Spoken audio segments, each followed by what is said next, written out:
100% genuine যদি আপুনি এখন ছেকেণ্ড হেণ্ড ট্ৰেক্টাৰ ল'ম বুলি ভাবি আছে তেতিয়াহ'লে আপুনি এখন ল'ব পাৰে। এইখন ডাইৰেক্ট কাষ্টমাৰৰ এড্ৰেছটো মই আপোনালোকক কৈ আছোঁ। গোৱালপাৰা ধূপধাৰাত গাড়ীখন আছে আৰু গাড়ীখন চেল কৰাৰ এটাই ৰিজন মানে বেলেগ গাড়ী ল'ব, এইটো কাৰণে মানে এখন বিক্ৰী কৰি দিব।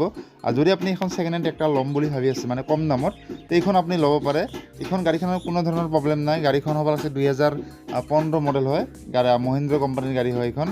মডেলটো আপোনালোকক মই কৈ আছোঁ, মহিন্দ্ৰ B275 DI মডেল হয় এইখন। আৰু এইখন যদি আপুনি ল'ব বিচাৰে তেতিয়াহ'লে আপোনাক একদম কম দামত দিয়া হ'ব। দাদাজনে কৈ আছে 2,30,000 টকা কৈ আছে গাড়ীখনৰ দাম। আৰু গাড়ীখন লোৱাৰ আগতে মই আপোনালোকক অনুৰোধ জনাওঁ, মানে গাড়ীখন মই আপোনালোকক প্ৰেক্টিকেলি দেখাইহে আছোঁ। মানে এতিয়া প্ৰেক্টিকেলিটো মই ডাইৰেক্ট আপোনাৰ তাতে যাই না মই দেখা নাই গাড়ীখন কি প্ৰব্লেম আছে। সেইটো কাৰণে যদি আপুনি ট্ৰেক্টাৰৰ বিষয়ে মানে গম নাপায় তেতিয়াহ'লে মেকাৰ লৈ যাব। মেকাৰ লৈ যাওঁতে টেষ্টিং কৰিব।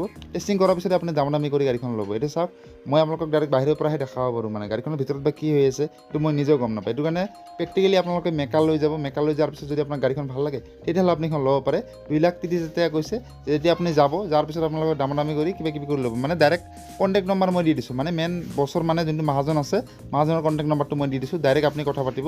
মানে ইয়াত এনেকুৱা চিষ্টেমৰ মই ভিডিঅ' বনাওঁ মানে বৰ্তমান ডাইৰেক্ট কাষ্টমাৰৰ পৰা ডাইৰেক্ট কাষ্টমাৰক দি আছোঁ। মানে ইয়াত কোনো ধৰণৰ থাৰ্ড পাৰ্টি মানুহ নাই। ইয়াত শ্বৰুমো নহয়, আপোনাৰ কিয় নহয়, ডাইৰেক্ট মই কাষ্টমাৰৰ পৰা গাড়ী লৈ ডাইৰেক্ট মই আপোনাক দি আছোঁ। এইটো কাৰণে আপোনালোকে যদি ছেকেণ্ড হেণ্ড গাড়ী, ছেকেণ্ড হেণ্ড ট্ৰেক্টাৰ যদি আপুনি চেল কৰিম বুলি ভাবি আছে তেতিয়াহ'লে মোক আপোনালোকে দিব। মই এনেকৈ কৰি এই ভিডিঅ'টো আপলোড কৰি আপোনালোকক চেল কৰি দিব চেষ্টা কৰিম। এনেকৈ হ'লে কি হ'ব, মানে যিমানখিনি দুখীয়া মানুহ আছে মানে ঠগ নাখাব। এতিয়া চাওক, ডাইৰেক্ট দোকানৰ পৰা কিনিব লাগিলে বহুত টকা 15-20 টকা বেছি দিব লাগে।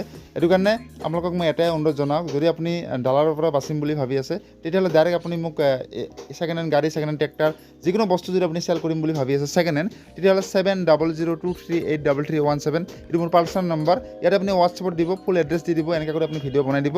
মই আপোনালোকক চেল কৰি দিব চেষ্টা কৰিম। আৰু এইখন গাড়ী ধূপধাৰাত আছে, গোৱালপাৰা ধূপধাৰাত আছে বৰ্তমান গাড়ীখন। আৰু যদি ল'ব বিচাৰে তেতিয়াহ'লে আপুনি ল'ব পাৰে।